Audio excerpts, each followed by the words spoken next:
now as chair in this meeting, please. Okay, thank you very much, Luke.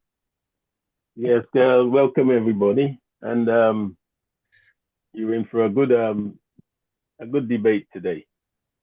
We're going to have two of our stalwart, Luke Daniels and Steve Cushion.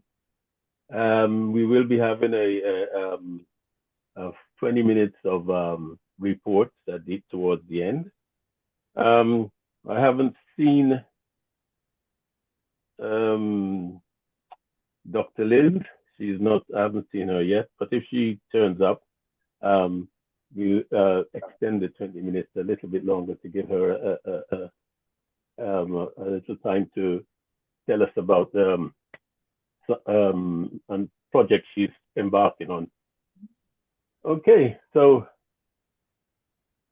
I'm sorry for the lateness, but without any much ado, we'll move on to Steve, I think it is.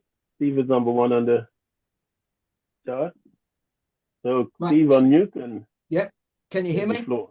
Yep. Yep. Good. Okay, I'm going to do two things today. I want to give a brief report of a meeting with the CARICOM Reparations Commission, and then I want to say something about a new pamphlet on reparations that Caribbean Labour Solidarity is about to publish. So, firstly, we were invited to a dialogue on reparatory justice with the CARICOM Reparations Commission, and Luke, Frank and I were there. So this was on Tuesday, the 18th of November. The discussion was entitled Partnering with the CARICOM Reparations Commission for Continued Advocacy and Engagement in the UK in 2026 and beyond towards increasing public awareness and support for CARICOM's reparations claim. And it was hosted by the Institute of Commonwealth Studies. Now, this is the first occasion that the CARICOM Reparations Commission has travelled to the UK as a body. So just a few key points that came out of the discussion and the presentation. First of all, CARICOM is preparing an updated version of their 10-point plan on reparations, which will take the form of a manifesto. They're also preparing a regional negotiation strategy to bring some uniformity to negotiations with non-state institutions, such as churches, families, universities, that are prepared to discuss reparations. These are in draft form and will be published as soon as the CARICOM heads of government approve them. They say that the negotiations will take a developmental approach. I'm not quite sure what that means, but we shall see. We shall see when it's published. There are also developments in the partnership of CARICOM with the African Union. A joint conference was held in Addis Ababa, which issued a joint declaration, which I can circulate to everyone here at the after the meeting. There'll be more coordination in international advocacy between the African Union and CARICOM, with bodies such as the UN Permanent Forum on People of African Descent, and so on. And the CARICOM will have the African Union will set up an African Committee of Experts on Reparations, and CARICOM will have a representative on this body. One of the priorities of the Reparations Commission in the immediate future will be the decolonisation of the remaining colonies of the Caribbean. It was argued that the positive response from institutions such as the University of Glasgow give a positive example to national governments. On the other side, the apology issued by the King of the Netherlands has been withdrawn by the recently elected right-wing government. There was talk of the climate crisis, which has been brought again to international attention by the hurricane damage in Jamaica and flooding in Barbados, and that makes it was argued at this meeting makes the fight for climate justice even more imperative. Apparently, the government of Jamaica is preparing a petition to King Charles about seeking reparations, and this will require support on the ground. In the discussion, many in the room were disappointed, to say the least, with David Lammy, who's now in a position to implement many of the things he advocated on his rise to power, which he now seems to have forgotten. In particular, the demand to overturn the convictions of all those who were convicted for their role in the 1823 Demerara Rebellion by enslaved workers.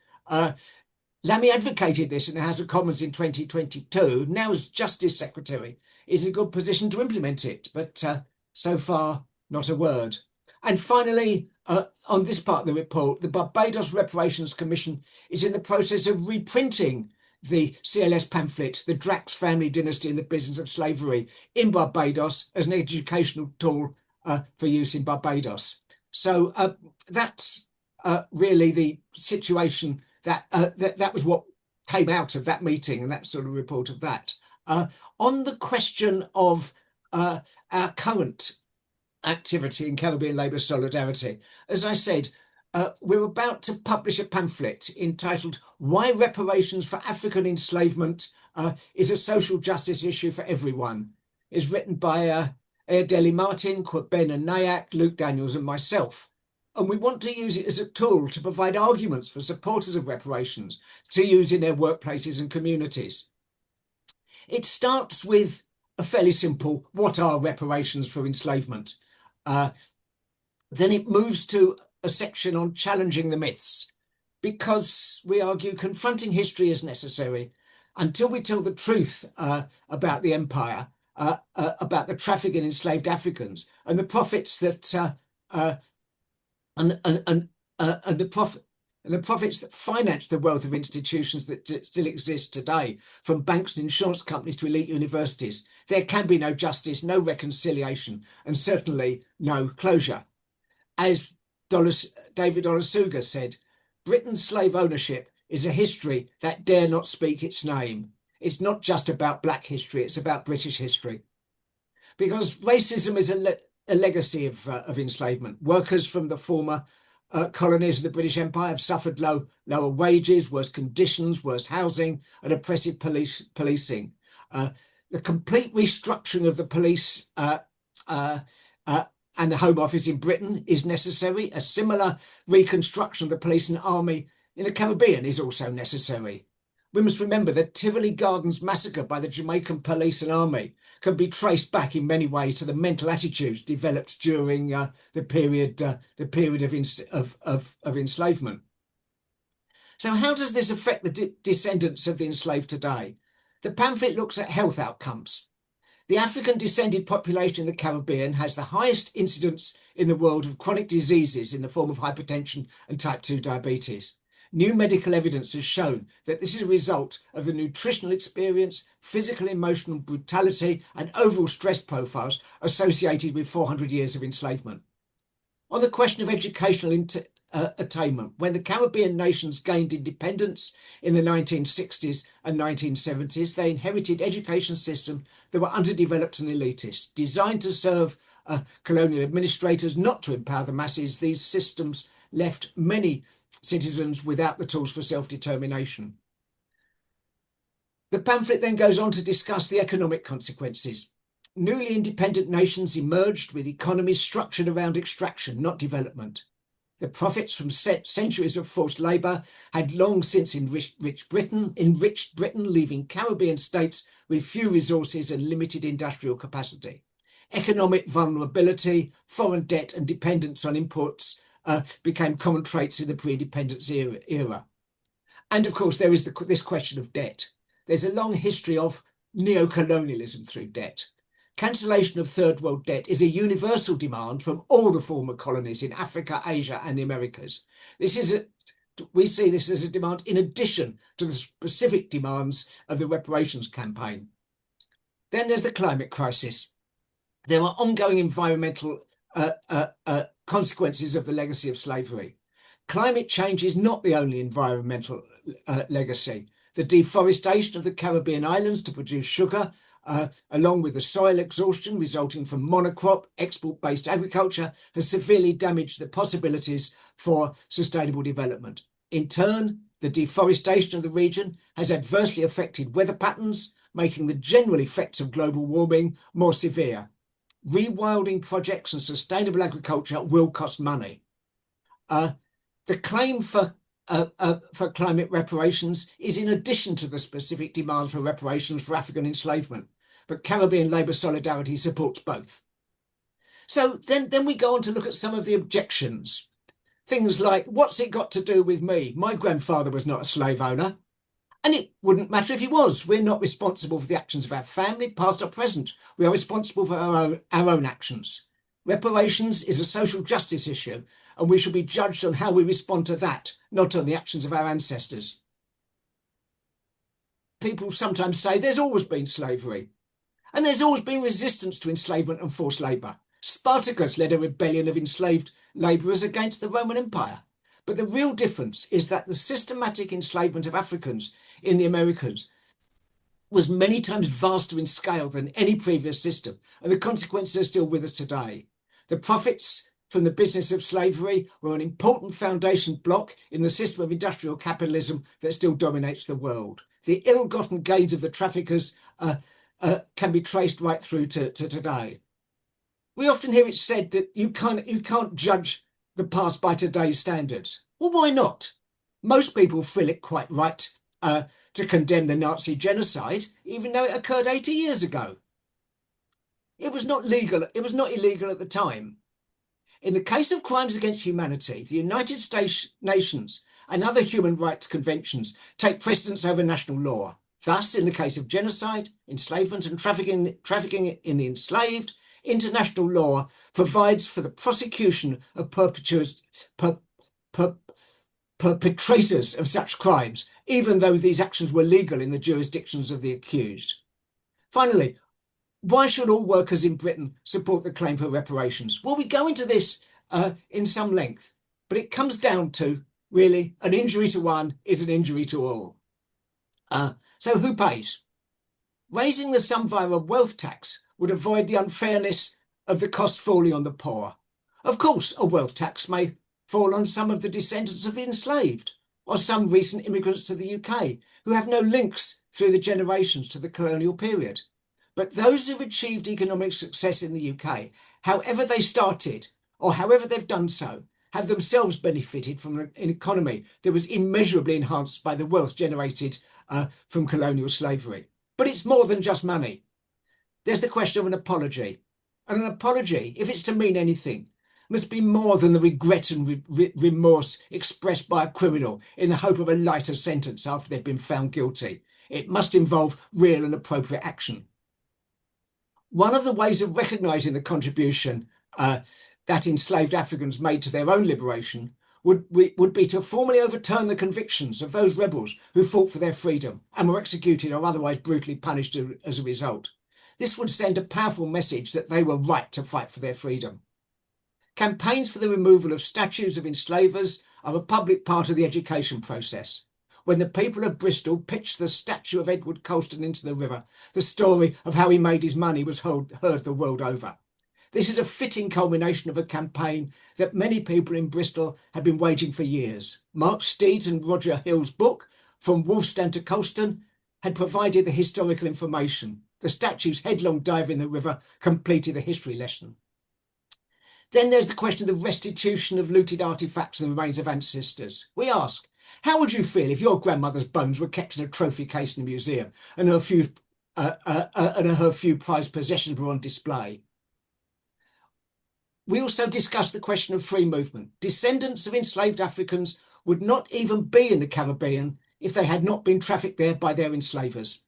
If the descendants of enslaved Africans wish to move to the countries of the former colonial powers, they should be free to do so. If they wish to move to Africa, funding should be provided to assist this. So we call upon all trade union, political, community and church organisations to actively support the campaign for reparations for African enslavement.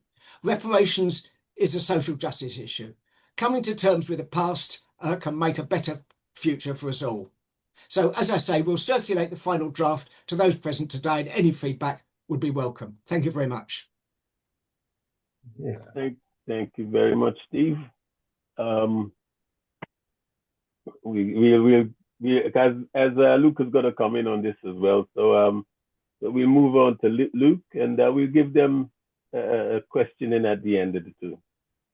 Great. Okay. Thank you, Frank. I think that was the whole idea, I think, behind us presenting in this way. So we give people the opportunity to really raise questions and make comments at the end of my presentation. We think it's really important to engage with people on this issue because it helps us to think about the questions that we sometimes, fail to notice that people might want to ask. The more prepared we can be in terms of challenging uh, the authorities and the government when we're ready to fight for reparations, to carry the fight for reparations. Steve rightly put, the question that, people usually ask, why reparations? And I think it's important that they know that when at the end of slavery, the enslavers were actually paid to the tune of 20 million pounds, which in today's money is some 20 billion it's being calculated at. At the time, it was about 40% of the British economy, a debt which is only being repaid in 2014. So when people sometimes say, well, Britain is, as David Lammy told the Africans in Nigeria, that there's no money, that Britain is going through a cost of living crisis.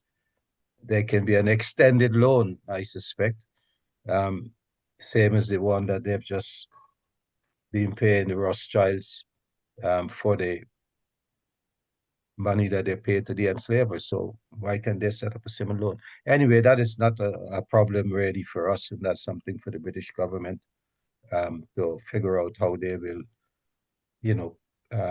pay for the debt of the work of our enslaved and of our ancestors for over, 200 years in the Caribbean. And of course, it's a huge bill. But as CARICOM has rightly said, it's something they want to negotiate about. They've just called in for an opportunity to have a discussion with the British government, which they've been refusing.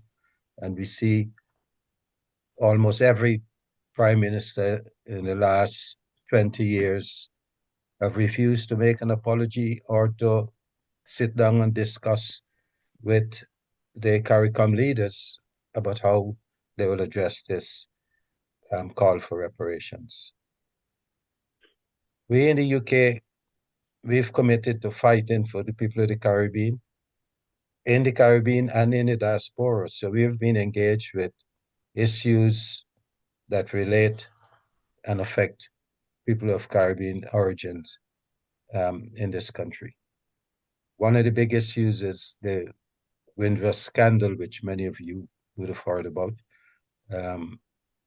And I'm speaking, I know people, not all in London, I know people in England, in the UK, would certainly have heard about it.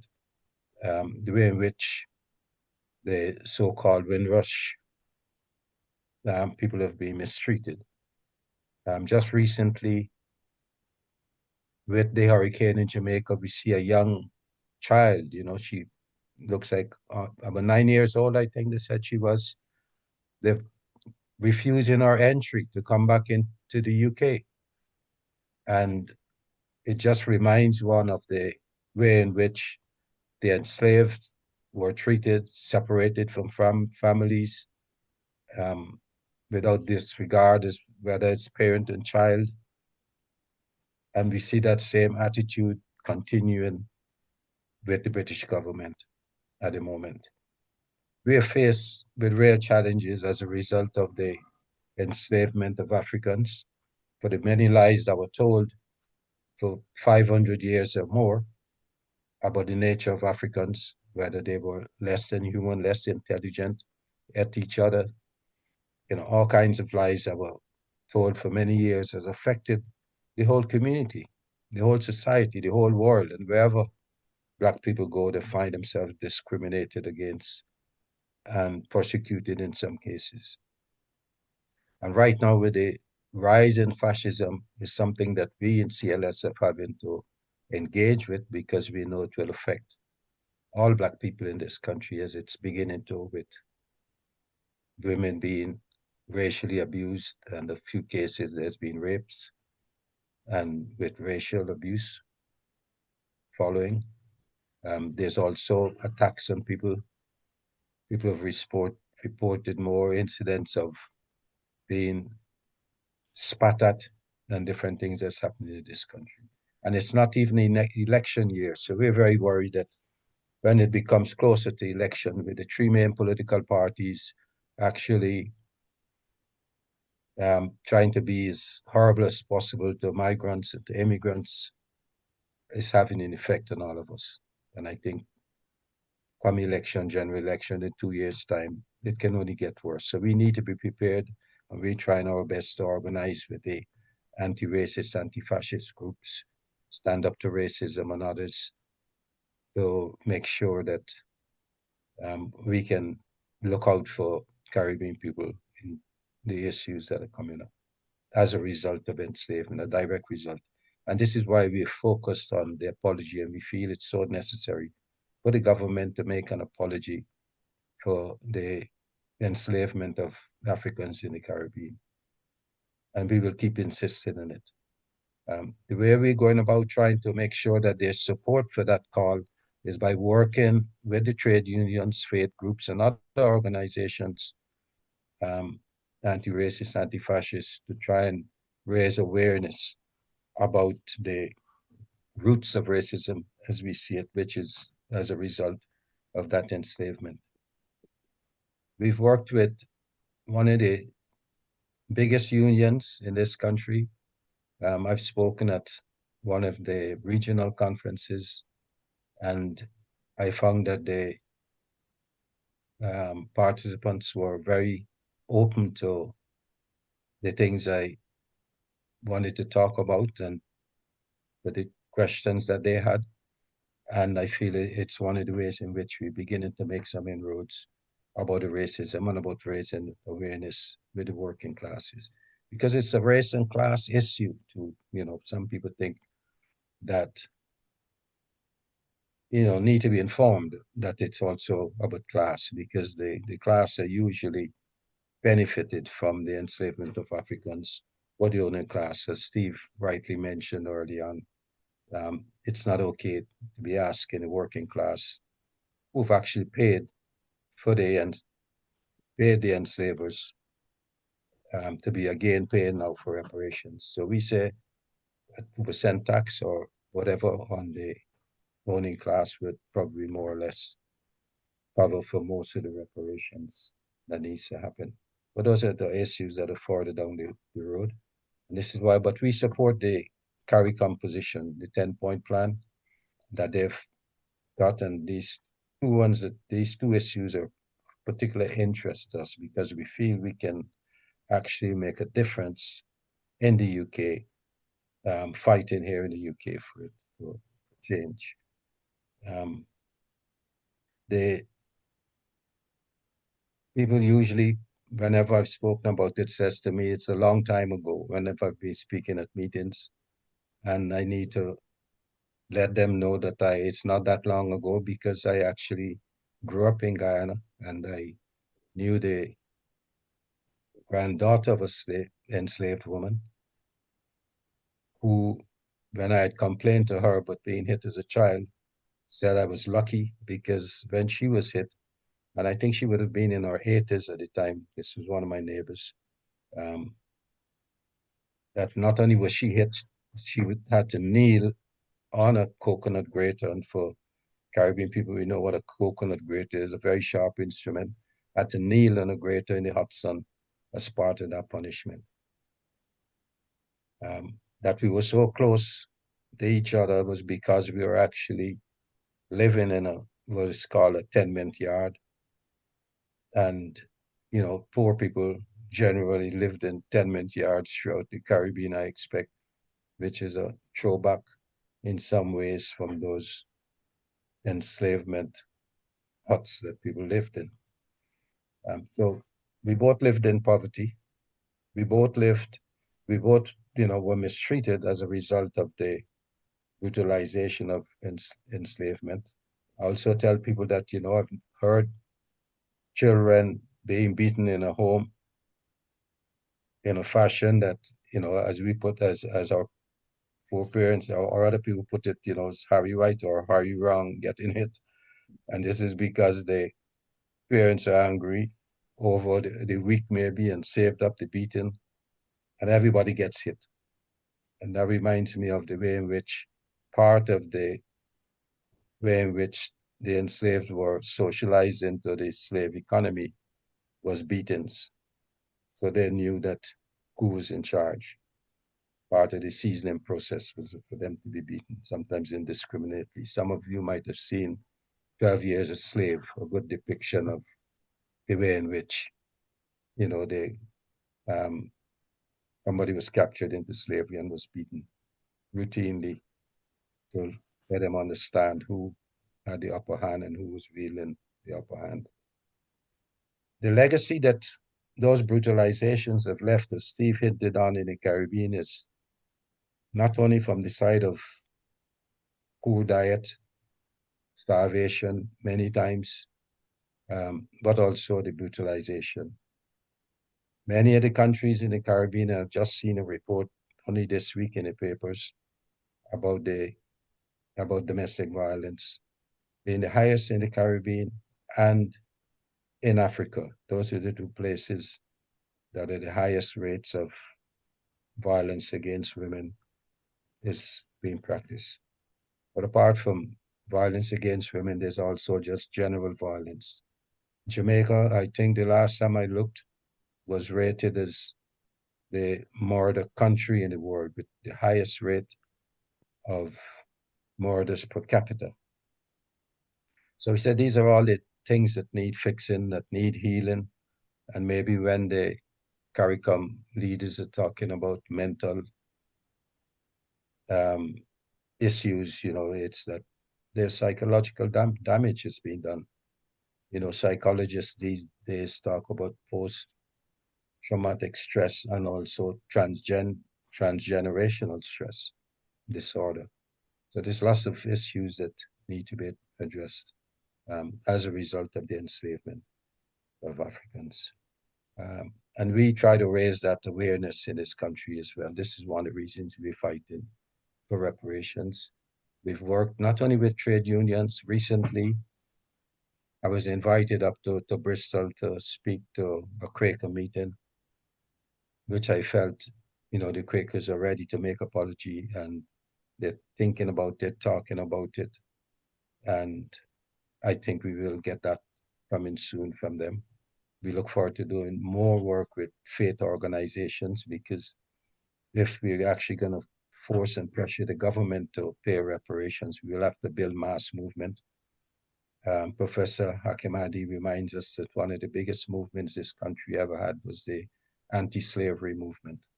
We'll have to work towards something like that to be able to put pressure on any government that's in power.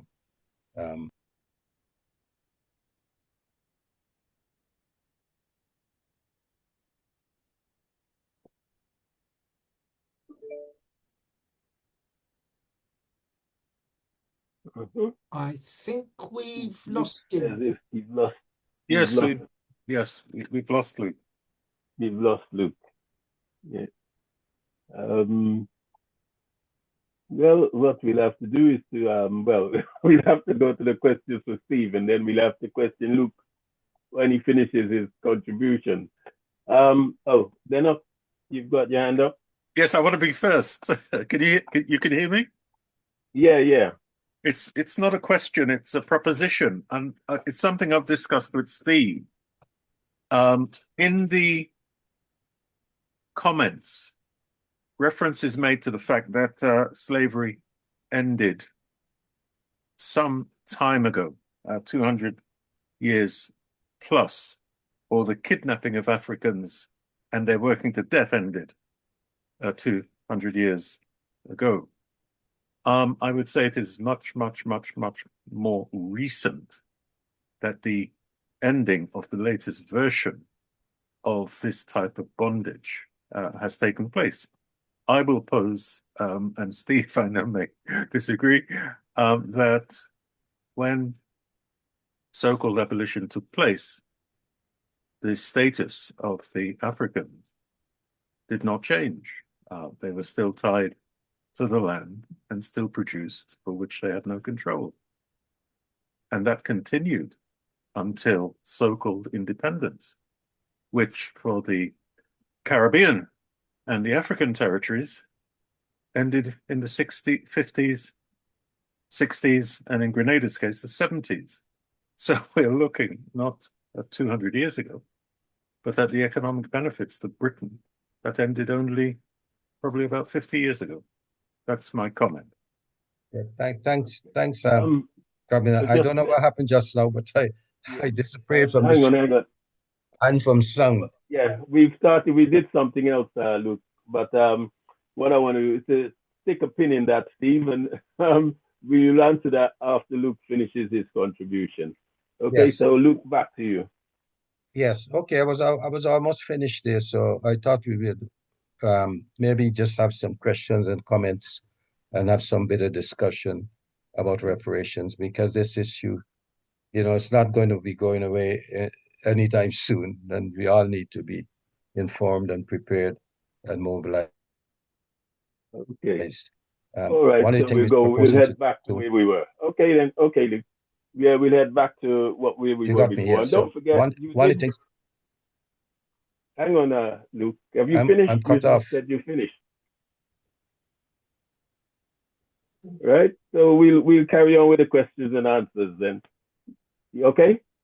I'm not seeing anybody on my screen. Oh, okay. Don't worry. I'm seeing. Okay. Yes. So we'll go back to Denot's contribution question, stroke question, and you forgot to add something on that, Denot. Is that what follows with it happened a long time ago? Is that Britain stopped it and patrolled the borders? You forgot that piece. That's what I add on to the question. Yes, Steve, you're gonna say something about. Yeah, I think no, you can't say it didn't change, because I think the resistance of the enslaved Africans was not in vain. At the very least, whipping stopped in 1838, and so on. What I think the mode of exploitation of the workers in the Caribbean changed, but they still found ways of extracting money out of them. Labour was still forced in a whole manner of ways. There was the fear of the workhouse, there was the Master and Servant Acts, there was the forbidding of trade unions, and all of this sort of thing that happened right up to, and the very way they arranged independence was such, it seems to me, that it still enabled the British bourgeoisie to extract the surplus value from the workers in the Caribbean. So it changed, but it wasn't the ideal, sort of we're free, jump up and down, and so on. It was a different form of exploitation that occurred, is my argument. Okay. All right. I see Nazinga Sata, you've got your hand up. You next. I think you. Father Glenroy was actually next, so I will, if it's okay with you, Frank, allow him to go ahead. Go ahead then. Go ahead, Glenroy, because I look at it the way I've seen it on here. Okay. He's got a brown hand, I'm afraid, so that's probably why you didn't see it. It's a black hand and always very difficult to see on most screen. Sorry, I seem to have, I don't know what happened there. Okay, yeah, thank you for that. I will align myself with part of what Kabina has just said, because Steve, all that happened was they moved the issue, all the atrocities that they were committed in the Caribbean, to the African continent. And people have to be very clear about this timeline. in 1807, supposed to be a formal act in Parliament, which took 30 odd years to be implemented in 1834 or whatever. But at the same time, the same nations were meeting in Berlin to organize the very same thing on the African continent, with the chopping off of hands of people, etc., etc. So the atrocities, in my opinion, continued. It may have pretended it moved away from the Caribbean, but then you had all those other issues about colorism, racism, exclusion, etc., etc. All of that happened, and people like me were being hunted down and our hairs cut off, etc., etc. So the reality is that the atrocities went on. But I really put my hand up to say, the older I get, I thought I would be more tolerant towards this idea of an apology being part of any proposal or any expectation. But I haven't. I've detested it even more and more. And if people have to put a request for apology, I wish they would put it at the last item, much differently like CARICOM has put it on the first thing. Because an apology is, as I've said several times, a monkey trap. It's something that you get a shiny object, you catch onto it, you hold on to it, you can't get your hand out, and you're stuck with it, because we're forever having this discussion around the apology. Well, let's get on with the other things. Let's get on with the transfer of technology, as CARICOM have requested. What is the progress on that? What is the progress on the other 9 issues, except we keep saying we want an apology?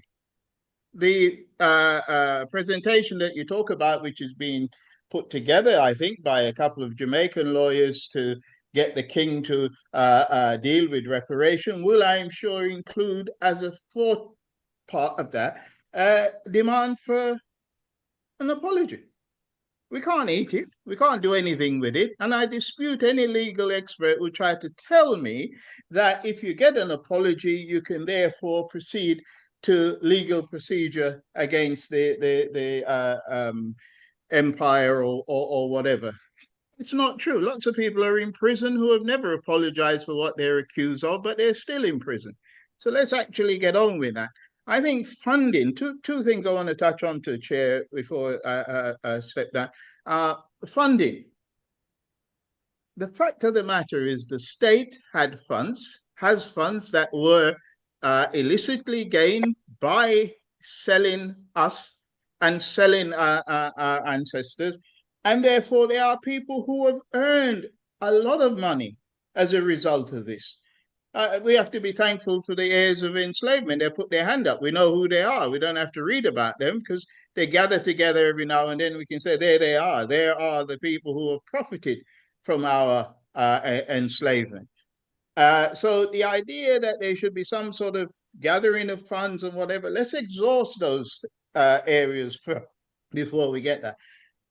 This other thing that keeps coming up about it's a long time ago. As I said, in the old days, I used to be able to say to people, well, you're still celebrating Christmas. And that was Jesus was born over 2,000 years ago, but you're still going at it.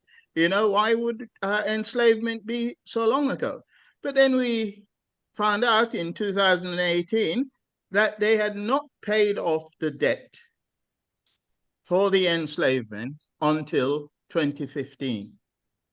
So people like me can go and look for my old wages and see how much tax was taken out and see how much proportion of it was paid to the enslavers and their descendants. It's not too long ago. So I hope we can squash this argument whenever it raises its head.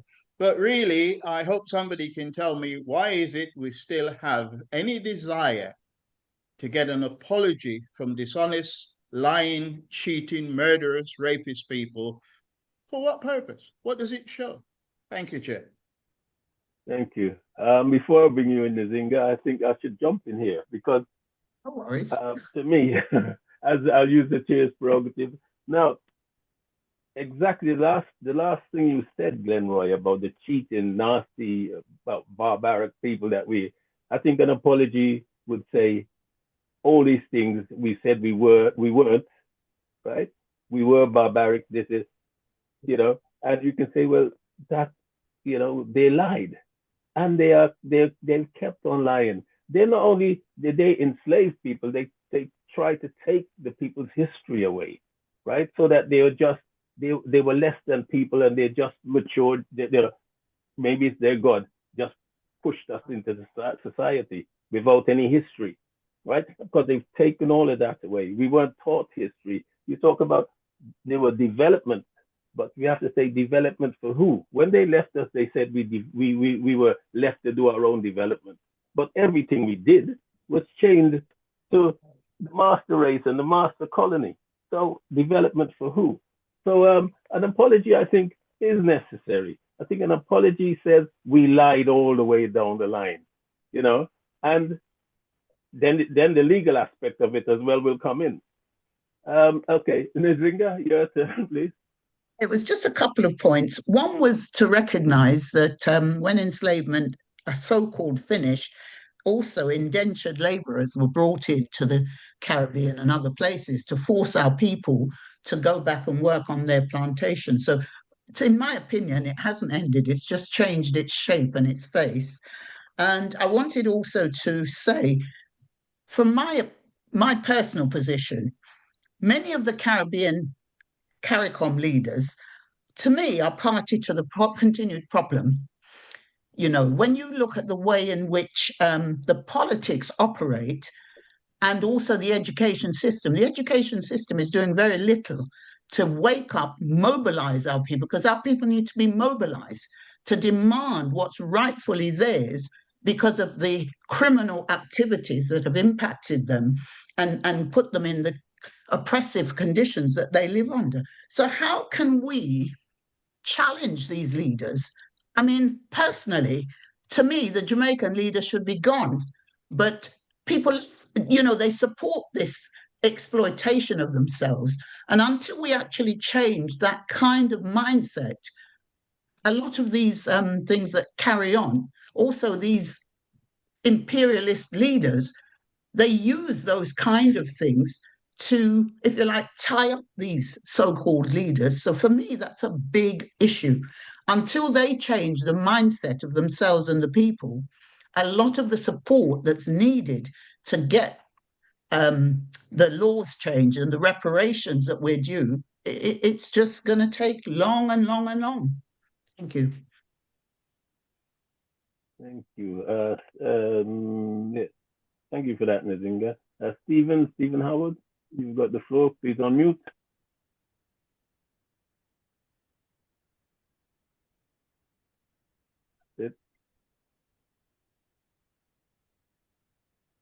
Can you hear me? Hearing you. Okay. Greetings, everyone.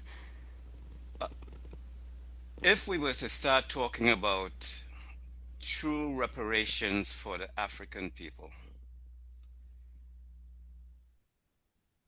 one thing that I'm not hearing in these discussions is what about the many inventions that we have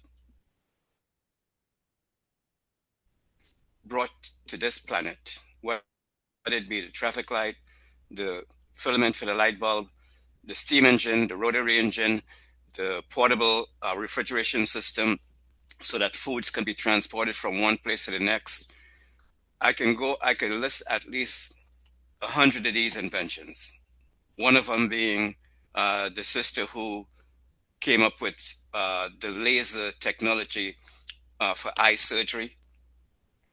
When you look at open heart surgery, you look at brain surgery, all these performed by African people.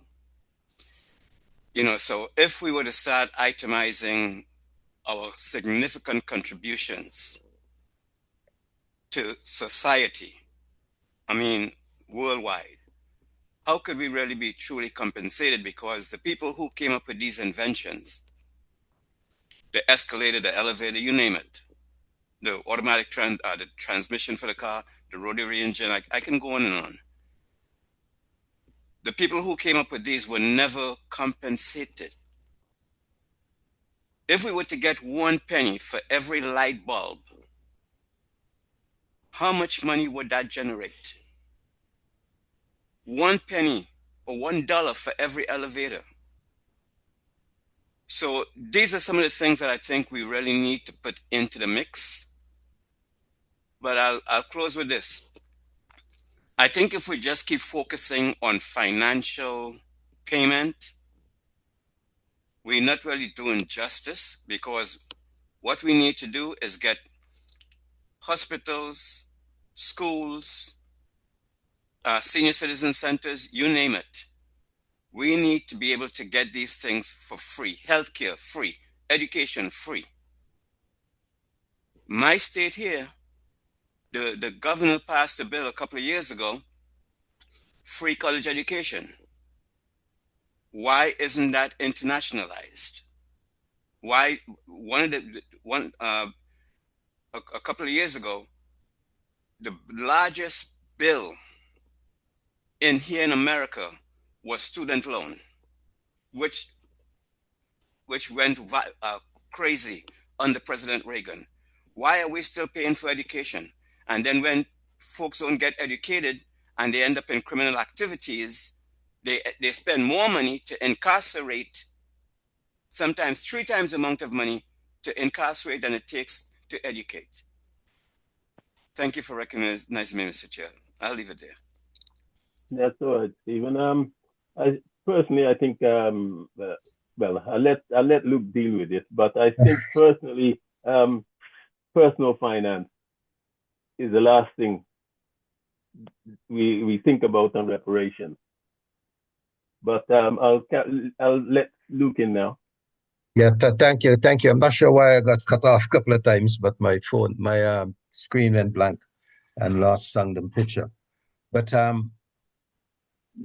think from the 2 last questions from Glenroy, I think about the apology, I think for me, it's very important, because one, people only apologize to equals, as it were. You've got to say, these lies we told about you Africans being less than, treat us as less than, treat us as chattel, and so on, is part of the reason why I think an apology is ready. And it's important for the population to hear it, because the deep racism that we face is because of the white supremacist ideology that has been spread for hundreds of years, that most people have taken on board, most white people feel superior to.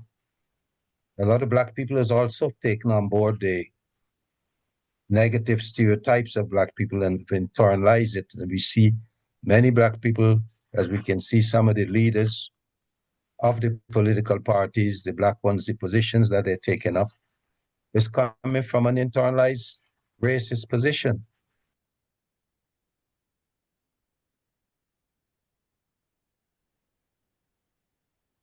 Oh, It looks like we'll be having this in and out all the time for Luke.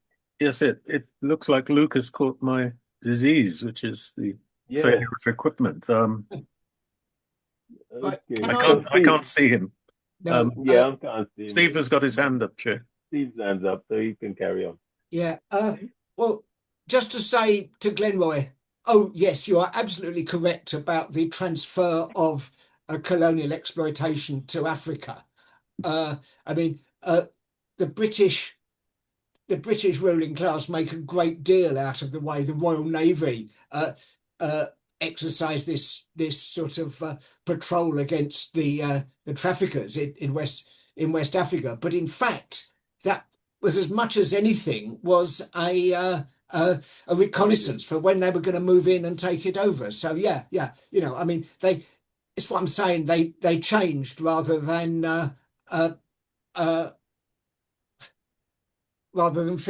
finished it off. On the question of an apology, they think it's important. So thus, as I reported earlier, when the King of the Netherlands, having previously apologised for the role that the state of the Netherlands played in the whole business of enslavement, when you got a new right-wing government, they rescinded that. So I think that there is an implication there that if it matters to them, then I think if we can make them do it, that's important. Paul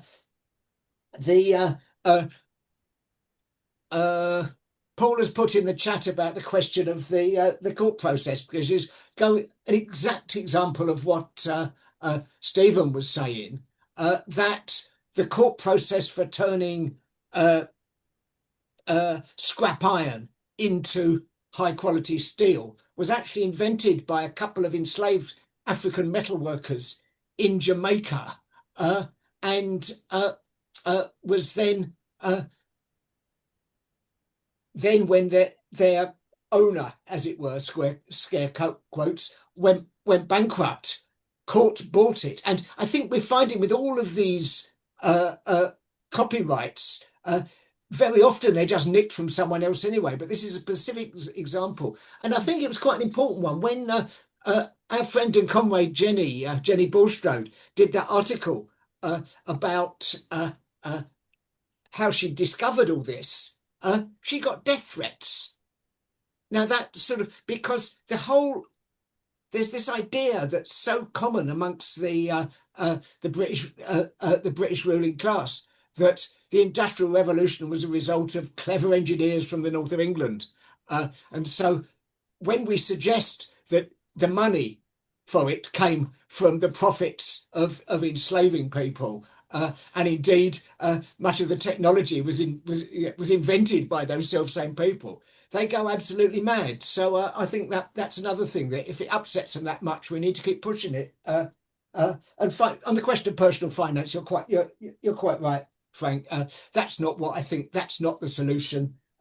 Hospitals and schools, etc., are part of the solution, but they will cost money to build them. Thank you. Okay. I want to take another chance on going back to Luke. I saw him appear. Yes, Luke. I re-entered Luke. Okay. He's around somewhere. He's up. I saw his hands up. He's there. Now, Luke, you've got the floor again. Let's hope it's unmute first. Unmute first. Luke. Luke, unmute. You've got to unmute, Luke.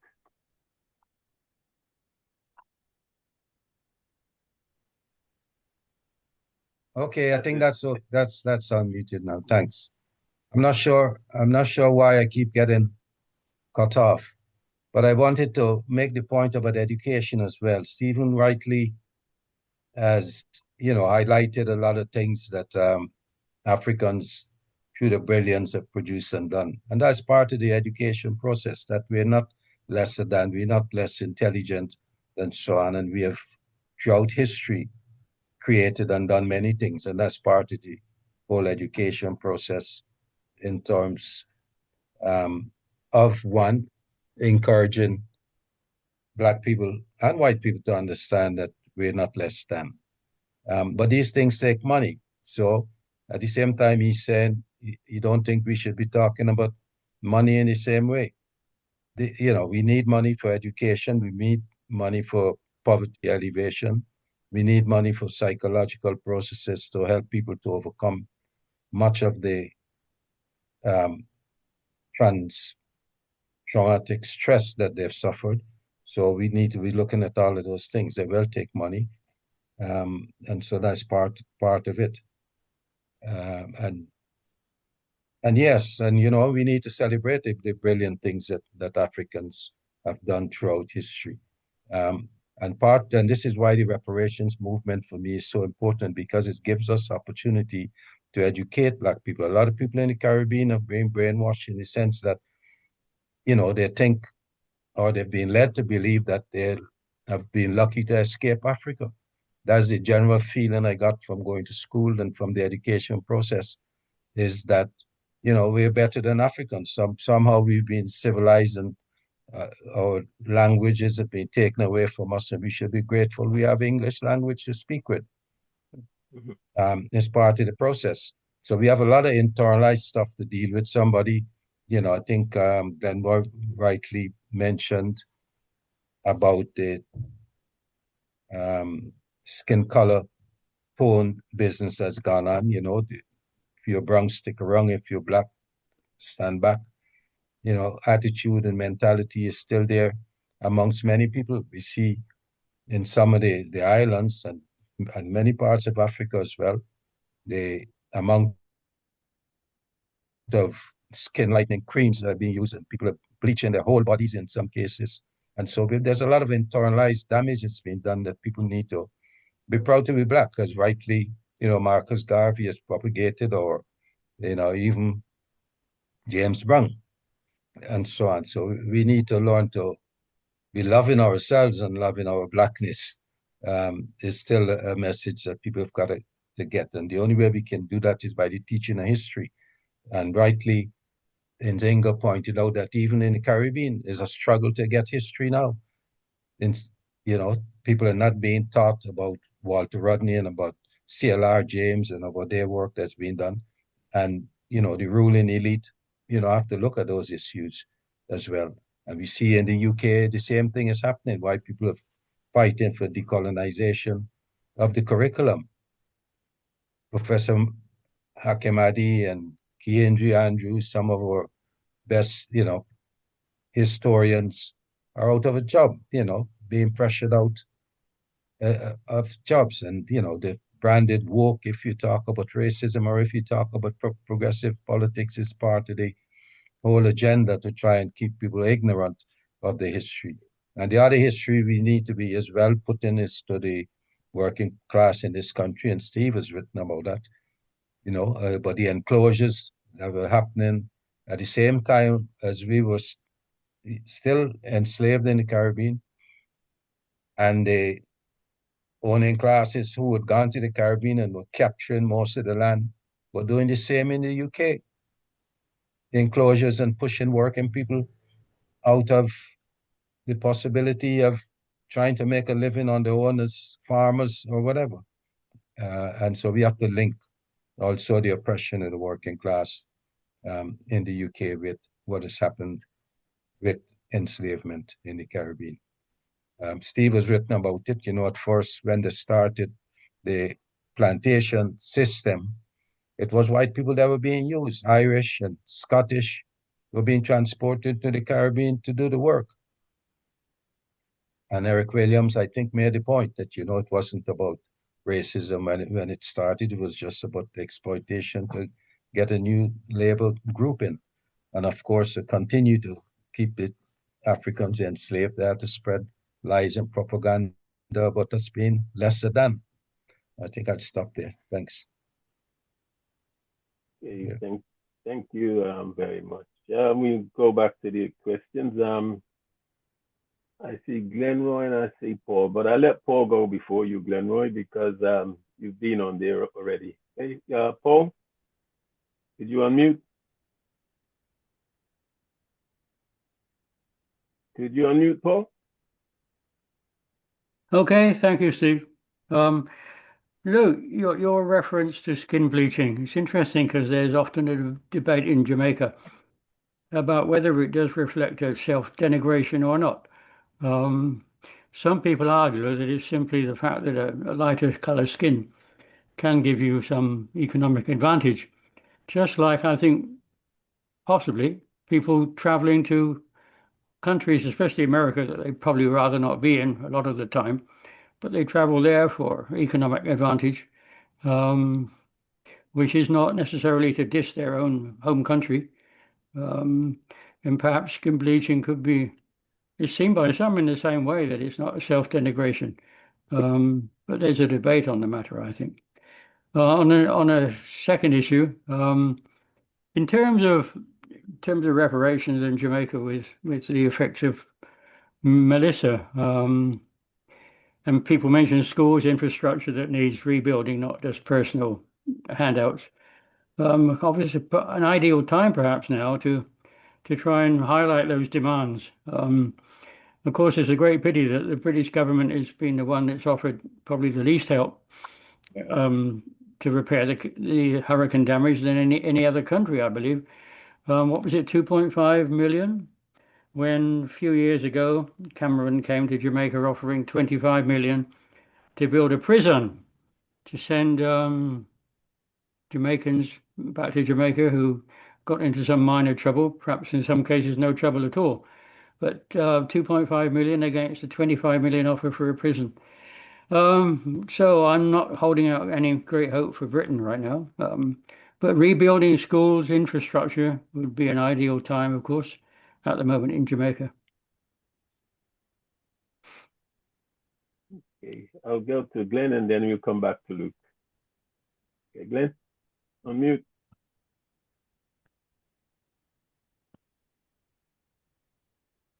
Thank you, Paul.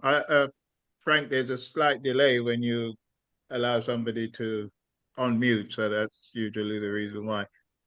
Thank you for that, Paul. That's an interesting debate that I hope someday we will have about skin lightening, because it's funny enough, it's not as prevalent in African nation as it is in the Indian subcontinent, and it's not something that a lot of people talk about. And of course, with the caste system, etc., and so on and so on, there might be deeper reason for that. But I put my hand up, really.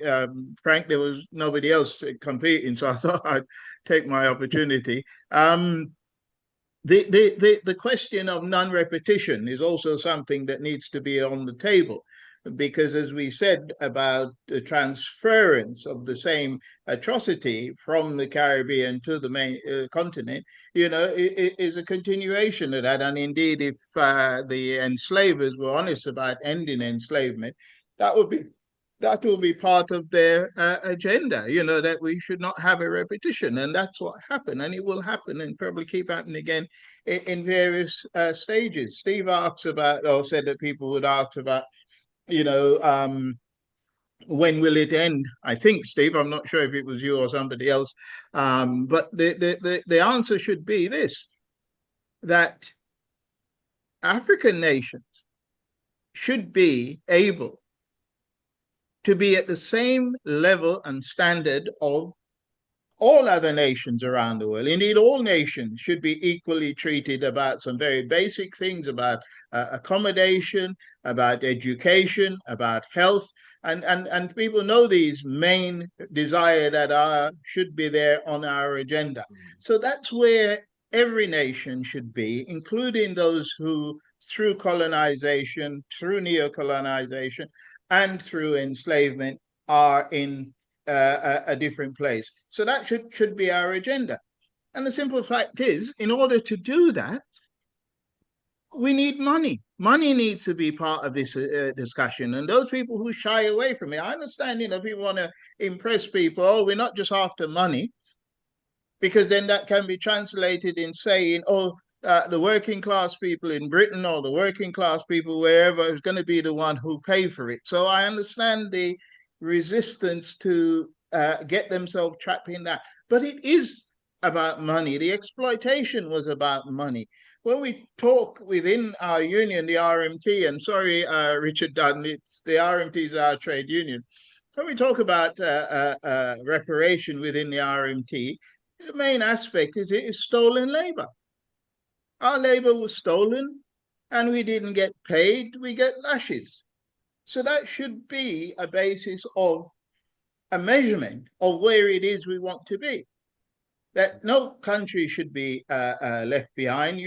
An alien from outer space should be able to land anywhere on this planet and see equal treatment everywhere, equal resource, equal ability everywhere. That's, I think, what we're looking for. And I think really the reparation campaign is about a global equality. We are against capitalism because we don't think that is going anywhere towards helping us. So therefore, that to me is the answer we need to give to people who raise these issues about, how far is it going to go? My ancestor wasn't a slaver. Well, it doesn't count. Those who were, we know who they are and we will identify them. But Africa and countries that have suffered from neocolonialism, colonialism, and are in depressing state should be brought to the level that we think they should have been and would have been had there not been this interruption. And that's basically it. I think that's I don't want to put it bottom line, but non-repetition, an elevation to a state that people can actually live the same kind of life that they're dying in the Mediterranean to try and get. But thank you, Paul, for that. It's an idea that I will try and pursue, that we do have that debate. Is skin lightening really denigration, or are people just trying to bridge the gap? I know you didn't say that, but I think that's really how I will see it. Somebody see a disadvantage and they're trying to change that. It's a bit like wearing a suit to an interview rather than a tracksuit because you want to try and gain something. I know it's not on the same level. Mentally, it's completely different. I have a view that says, hang on, there's something very, very wrong about that. But I understand that there should be a debate, and I very much welcome and be a part of that. Thank you, Chair. Okay. Yeah, thank you, Glenn. As long as the alien comes in a spaceship and not in a dinghy, he might get through. Sorry about that. Stephen, you've got the floor again. Yes, thanks again, Brother Chair. You know, when I hear people talking about it was so long ago, as Brother Glenroy stated a while ago about, you know, the Christ, right? If we really want to go back to show how everyday things that we use are African inventions and we haven't been properly compensated for it. Think of King Leopold's Coast with the rubber, right? Extraction. How many Africans lost their hands for the production of rubber? What do we drive when, what are our tires made of? We go back to talking about wheels. The first wheel was invented by African people. How many, 5,000 plus years ago? Could be even longer than that, right? We drive our cars every day. We don't get compensated for that invention. The home security system that people are installing, that was invented by one of us, you know, and writing. I mean, before the hieroglyphs, you know, what was there? We're using the microphones to speak right now. We invented that. Have we been compensated for that? So when I hear people talking about it's been so long ago and all this kind of stuff, things that right now, a couple of days ago, the temperature here was 3 degrees now 3 degrees centigrade, right? Now here it is that a black woman, whose name escapes me right now, is a person who invented steam heating. How many of us are using that right now? We haven't been compensated for that. And I'll end on this note.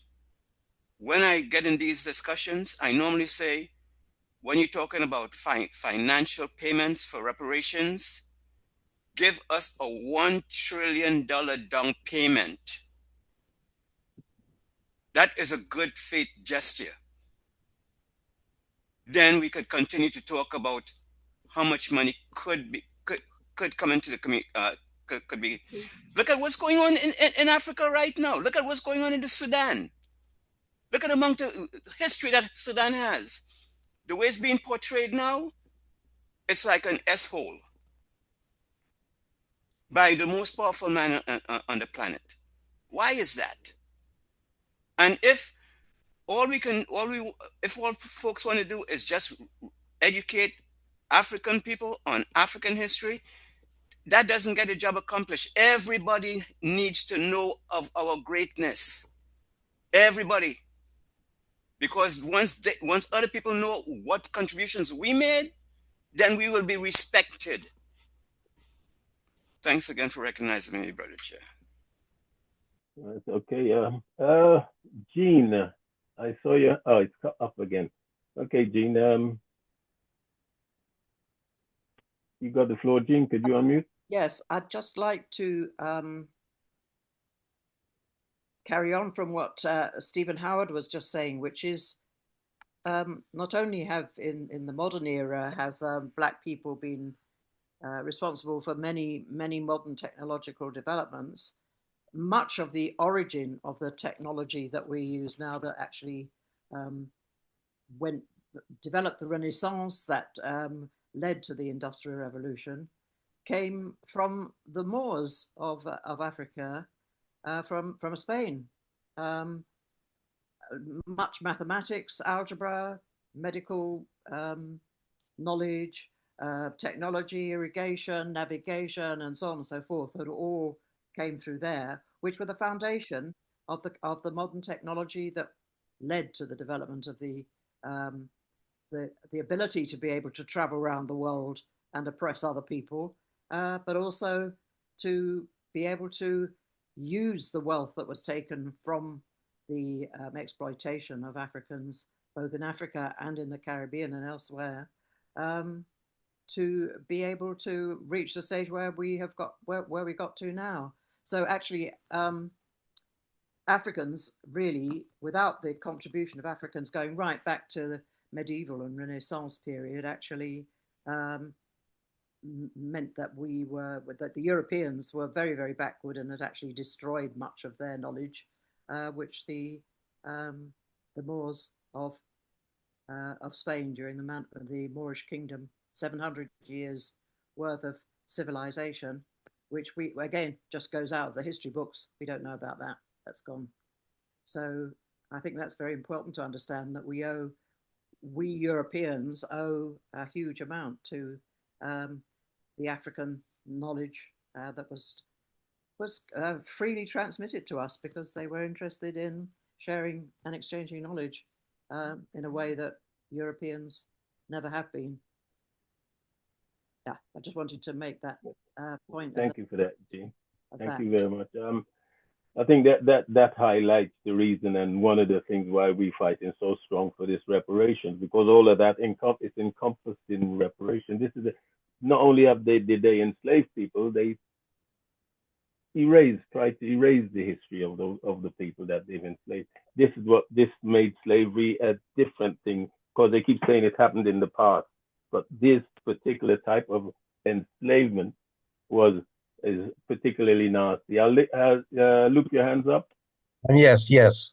I just wanted to come in to say that, we shouldn't really confuse too much, the claim for reparations for slavery with the claim for inventions and intellectual property and so on.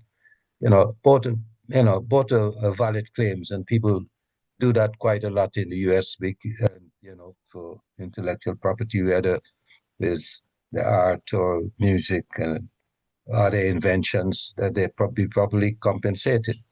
But I think to try and inflate that with the claim for reparations for slavery would be a mistake.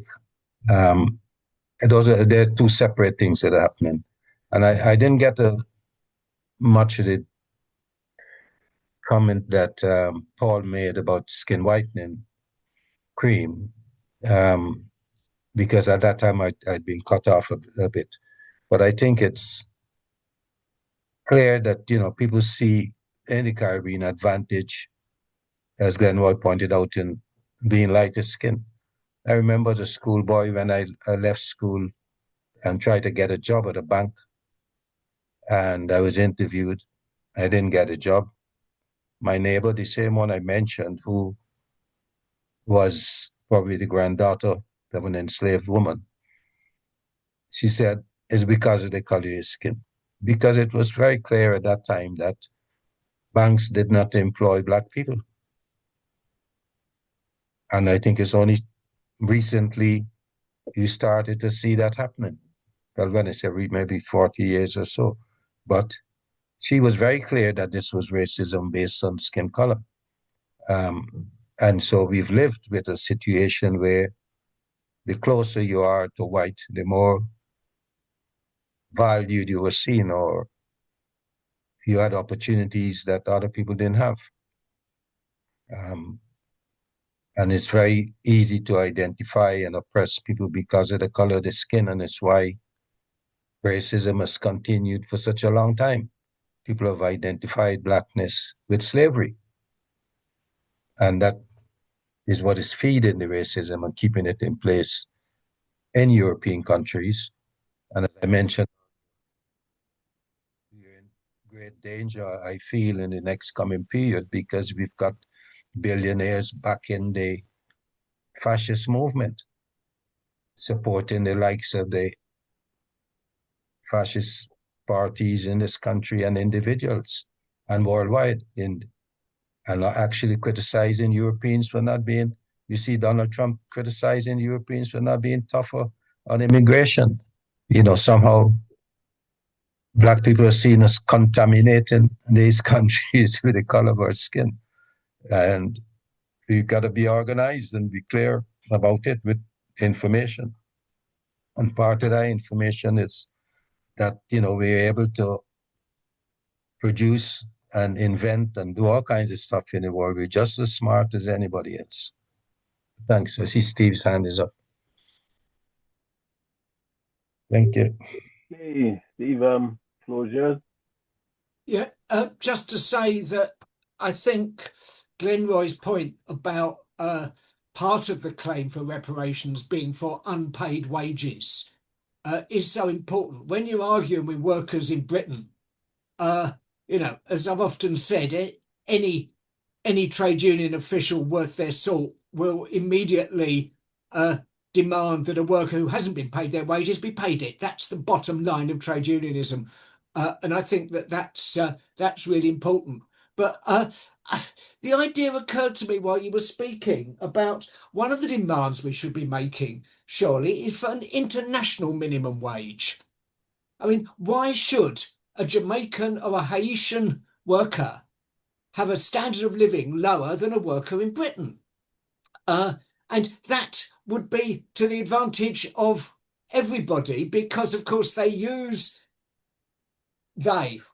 bourgeoisie, use the fact that they can move production to a place where wages are lower in order to intimidate people workers in the metropolitan country into accepting lower wages.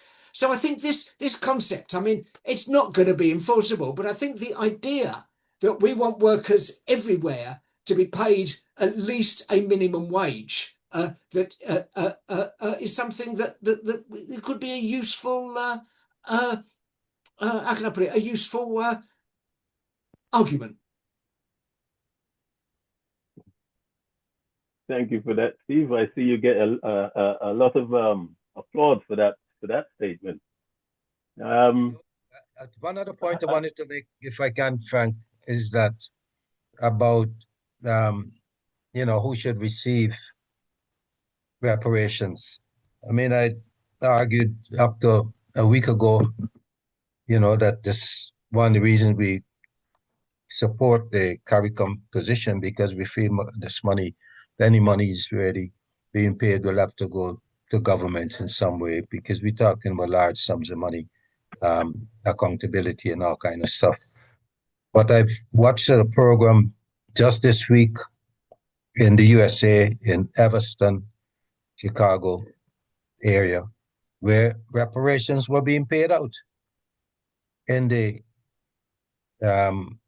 state, we call it in the council chambers. You know, was a kind of religious group, seemed to be leading it in some ways. But what they've managed to do is to raise, I think, £6 million. They'd had $6 million so far, and they were paying out 129 people on that night. People were receiving an apology. They were getting something. People could take it in the form of grant if they wanted to go and study or whatever, but they were actually paying reparations. I'm not sure how they were raising that money, but I read that I think it was California or some other state,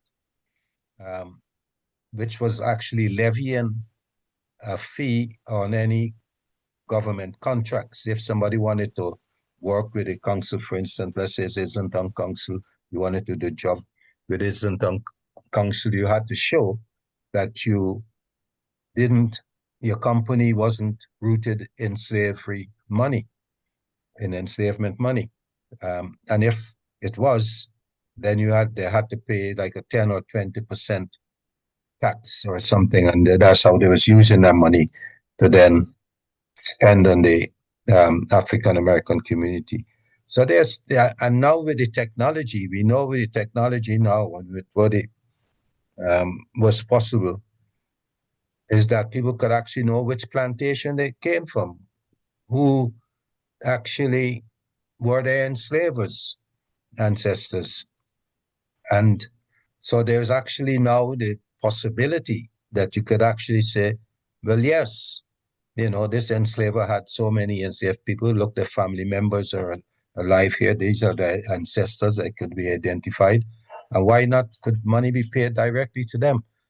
So in some cases, I'm beginning to think that where it is possible, instead of waiting, and we know many years have come forward and we've made apology and are paying reparations, and sometimes it's going into education or whatever however the CARICOM is deciding to do that. But we should not rule out the possibility of direct payments, where the direct descendants of can be identified. Thanks. Thank you, Luke. I think we will bring this session to a close, but as the chair, I could say my bit because I'm listening to everyone. But we started off with the CARICOM Commission coming to Britain, and I think one of the reasons that I felt that the reason they're there is because there is some successes, as Luke pointed out, in people getting reparations, and it's also come to the fore now that there is different types of methods of getting reparation. As the CARICOM is talking about the enslaved people of the Caribbean, right? In America, we can see that various states are getting reparations for certain, within their community. We in England, we are now realizing that we've been paying for the enslavers. We've been paying them through our taxes, right? Now there's a point we should be asking to get that money back, because that's already been paid for, not only by us, but the people who were enslaved. They paid back with working 10 years or indentureship and then apprenticeship, all kinds of things, so that the enslavers can get their money back. Now, we in England, we have been touched on to the CARICOM thing, all well and good. Some of us are Caribbean, and if anything happens there, it will benefit us. But then there's also a certain amount of people who are now in England, who were born in England. Oh, how are they gonna, because we don't forget, racism is a product of enslavement. If it wasn't for enslavement and it's being used as a tool for racism, bringing about racism, there wouldn't be any racism. But right now we're suffering it, and we're suffering even more and more as it's going along. We are moving into a multipolar world, so we do have to make sure that we get the same wages. We've got to ensure that it is a multipolar world. We talked with this, which I've got the lived experience of going into the bank in the Caribbean and noticing everyone behind the counter, it's got a different hue than those who are going into the bank. Your skin bleaching helps certain people to get on, and that's something it's just mind blowing if you think about it. And those are the kind of lived experience that people have. Again, we talk about there's one shining example, I think, that could have changed the situation in America, which was General Sherman's battlefield decision, when he decided that they decided that as they free the enslaved people, that they should be entitled to 40 acres and a mule.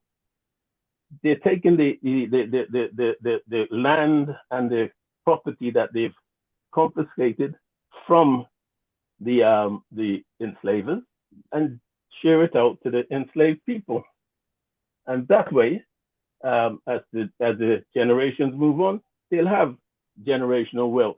They'll stop, they will not, after, if they just liberate them and let them go, they'll be back again. They'll have to go to the same shop. They'll have to, they'll be back enslaved again, which is what's happened in America. Right? They had no way of progressing their community. And this battlefield decision of the 40 acres and a mule at least would have provided for some of that, helped them to have their own social community and economics within their community. But we saw what happened when that succeeded. In fact, it wasn't allowed to succeed.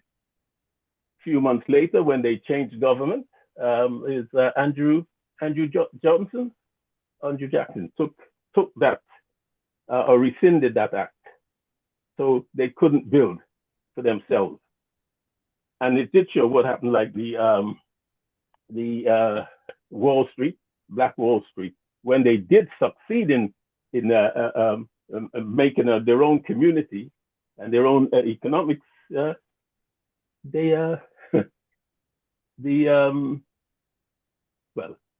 ears of their society moved in and just killed them, wiped it out. Okay, I'm sorry about that, but thanks everyone for taking part and making it so lively. Before we go, we've got Denot, who has got a report from his trip to Grenada and also to Jamaica. So Denot, if you can unmute and take the floor. Okay. You can hear me? Yep, hearing you loud and clear. Right, folks, I thought it may be useful. I traveled to Jamaica about 8 weeks ago for a couple of weeks to attend a family matter. And after 2 weeks back in Britain, I traveled to Grenada again for another important family matter. In both places, I traveled this time as a visitor rather than, as I had done previously, as a tourist. And I've obviously been to Grenada previously. And a short while ago, I was in Jamaica. I've been in Jamaica several times. What I observed, I wouldn't say this is what I found because I didn't do enough research. I didn't have enough research to find. I found the beauty, firstly, the beauty of both places, like everywhere across the world, to be phenomenal, to be really great. And in Jamaica and Grenada, not touristy bits, which everyone finds beautiful, but the countryside, the natural beauty of the tree-covered hills and mountains. It really, it looked like I'd only seen it for the first time. I went about in Jamaica less so than I did in Grenada. Sorry, more so than I did in Grenada. And in Jamaica, I spoke to little local people, and my observations were as follows. The people claim that they're poor. They don't appear to be poor. I didn't find anyone who was going around in rags or in terribly ill-fitting clothes. No one was exhibiting personal signs of poverty. However, having to appear to be poor is not just by appearance alone. In terms of the everyday requirements of life, such as housing, jobs, education, it was very, very difficult.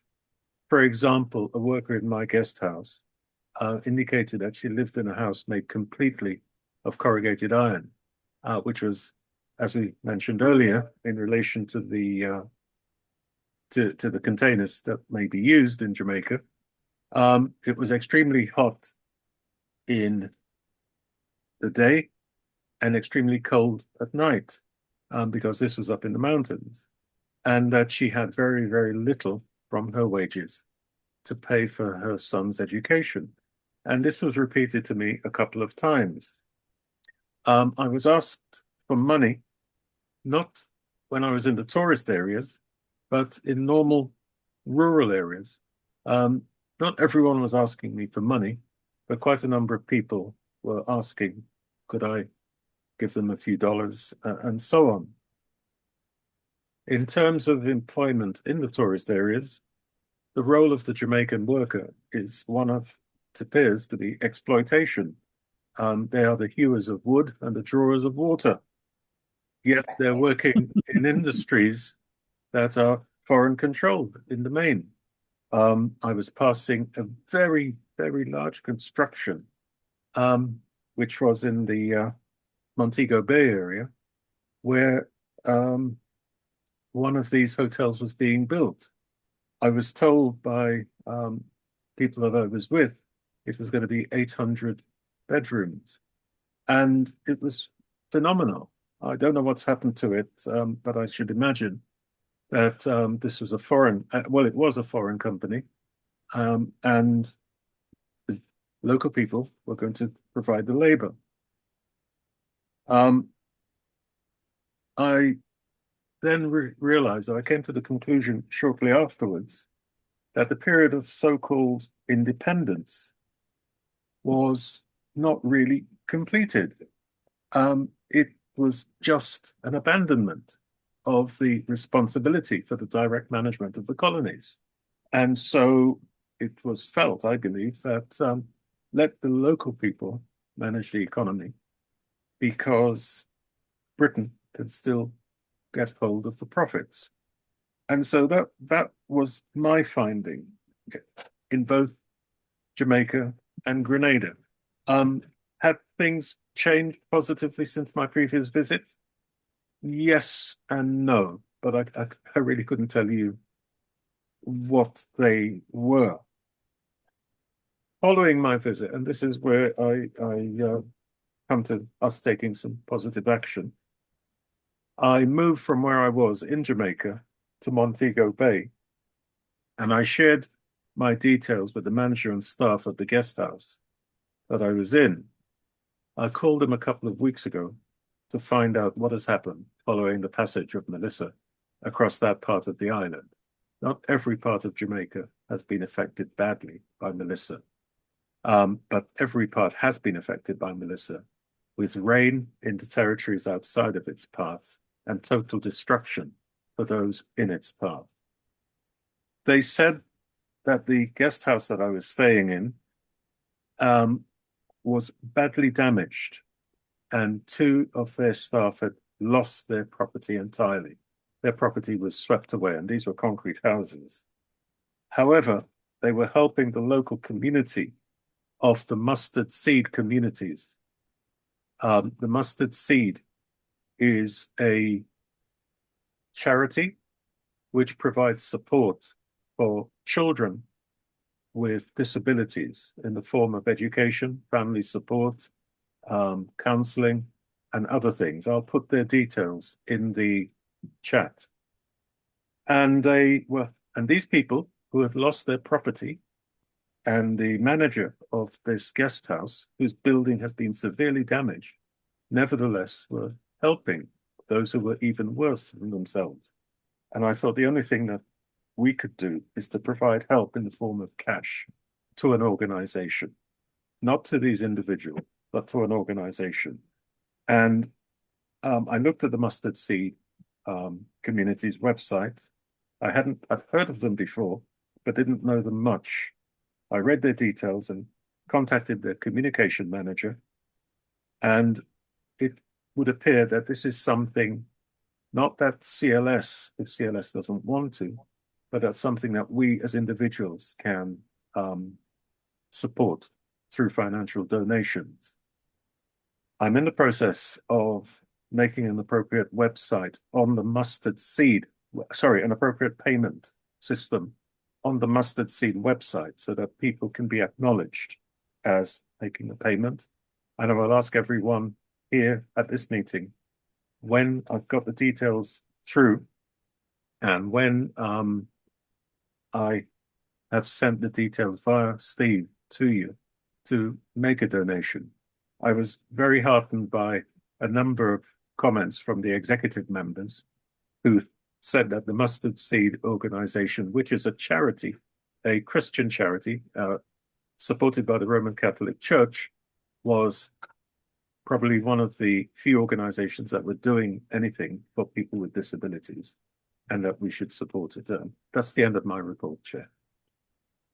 Thank you. I'm just putting in the chat the website or the web number. Yeah, Mustard Seed. Okay. Mm-hmm. Good. Yep. Okay. Yeah. Thanks for that. I've just posted the contact details if people wanted to contact directly. Yeah. Come with this, Nzinga. Your hands up. Make it quick. You short. Could you unmute? Very short. It was just to say. Oh, hello. Yeah, we hear you. It was just to say.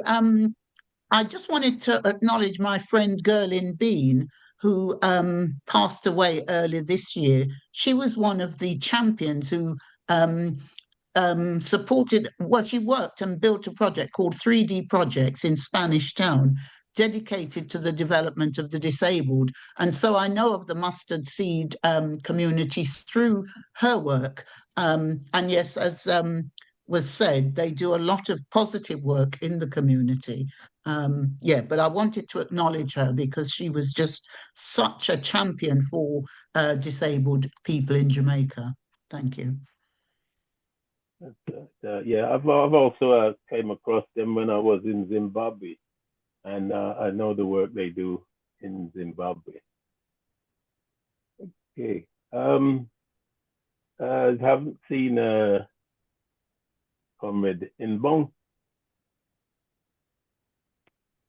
Yeah, I haven't seen Comrade Inbong, but is there any other report? Frank, I thought I missed if Kwabena actually said it, but I think we at our last executive meeting, did we agree to make a donation to the relief fund in Jamaica somewhere? I did text you, Kwabena, earlier. Yes, Luke, you made a very generous suggestion of that donation can go to the Mustard Seed communities. I will say this, going back, despite my saying I finished. A number of people, including some at this meeting, are sending down practical goods, sending down actual goods, which is commendable and which fulfills a need to show that we're doing something. I would urge that whoever you're sending stuff down to, send them money. Okay, send them money as well, or send them money if you can't send them goods. The reason is that the foreign exchange offices are open. Your money will reach the relative or the organization almost immediately. And the distribution network in Jamaica is still in existence.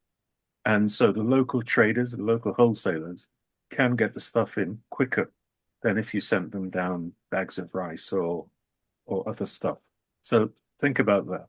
Okay, thank you.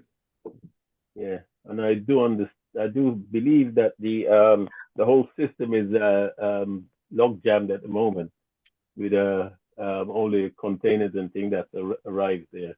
Mm-hmm. Yeah. Yes. I do know a bit about what Dr.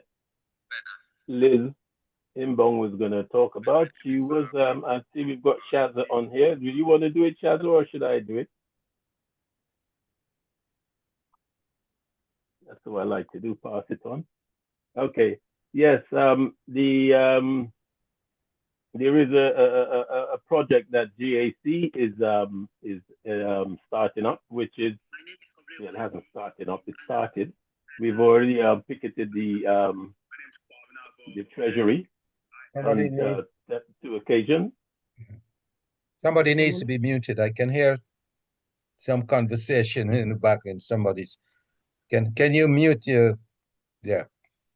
Okay, fine. Yeah. Yes. which is what was mentioned a couple of times during the debate. The 400 plus 10.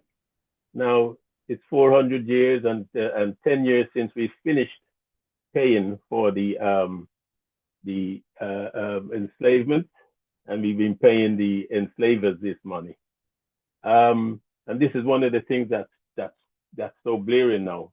Now, why should the ancestors of the enslaved be paying taxes for the enslavers? And such a short time ago, 2015, and people keep saying, "Oh, that's happened a long time ago," but people who worked within this system were paying the enslavers for enslaving their ancestors. Now we've identified this, and we're using this as a point of contention, where we go and we ticket the treasury and ask for the money back. It's going to be a hard struggle, but we're willing to do that. We're willing to take up this struggle, because while taking on this struggle, we also leafleting the area, and we're letting people know about reparations. We're letting them know about the fact that it is still going on, and it's not as long ago as they think it is. It's happening today. We think that reparations is the answer to race problems, all the race problems. The race is a symptom of enslavement, and reparation is a cure for enslavement.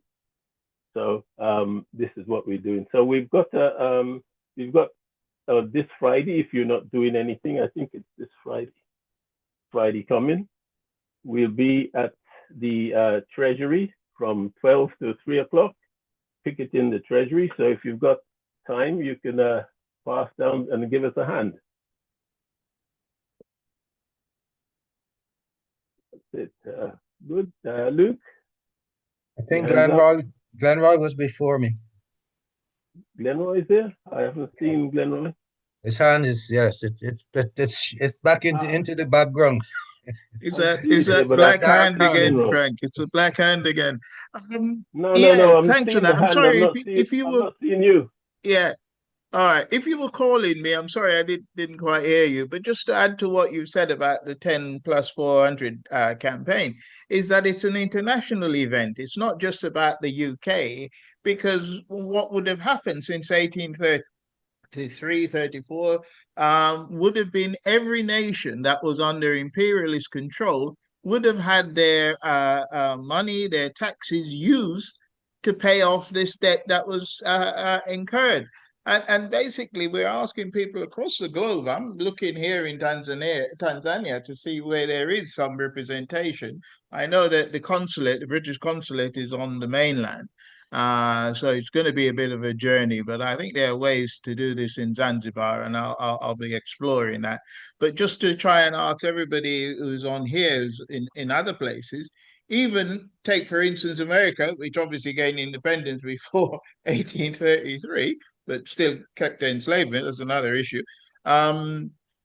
They would have had their funds used in that way, even if it wasn't that they were paying taxes. But certainly colonial countries before independence, and indeed after independence, would have had money taken from them to actually pay off this immoral debt. So it's international, just basically to say that. And obviously, white working class people in the UK would also have been paying towards that. And we have to bring them on board in that capacity, that they are actually, unless they agreed with the enslavers being paid, that they would oppose it also. Thank you. Yes, okay. Luke? Yes, just another announcement. Just an announcement about a meeting on Thursday, the 11th. And the CLS and Venezuela Solidarity are hosting a Zoom meeting at 6 o'clock about the situation in the region, about the zone of peace, really, is what we're talking about. As people know, America's got the biggest warship in the region, threatening to invade Venezuela. fortunately, there's growing opposition to it, even within America now. There's been some protests, and the legal people are saying, you know, this is illegal what they're doing. And we know it's not about anything about going after narcotics, because Trump has actually released somebody dead in prison for 45 years who was a well-known drug trafficker. He's just been pardoned by Trump. At the same time, he's looking to invade Venezuela because he's accusing them of something they're probably not doing. Thanks. So, yeah. Okay. And you see the same method is being used. They're sending the warships to patrol in the area. You know, same as was happened at the end of at the emancipation, where they had the British warships patrolling the area. Now, I've often thought that, you know, if you're going to colonize someplace, like you're going to colonize Africa, the last thing you want is people going there with ships and stealing the people away. So that's another thing. Why was Britain patrolling the area and stopping people from doing that? Because of course they had moving on to the next stage, which is to colonize the areas. Anyway, that I see we've made it to 2 o'clock, which is a very good. I think the chair did very well in the timing, at least. Anyway, self-praise is no recommendation. You know. So, thank you. You have done good. Thank you all for coming, and we'll see you the first Sunday of next month as well. Or is there going to be one, Luke? Is there? Because we haven't had any plans on. But it's the first Sunday in January. So we'll see everyone there then. And we'll try to put the climate justice back on the table. Thank you very much for coming.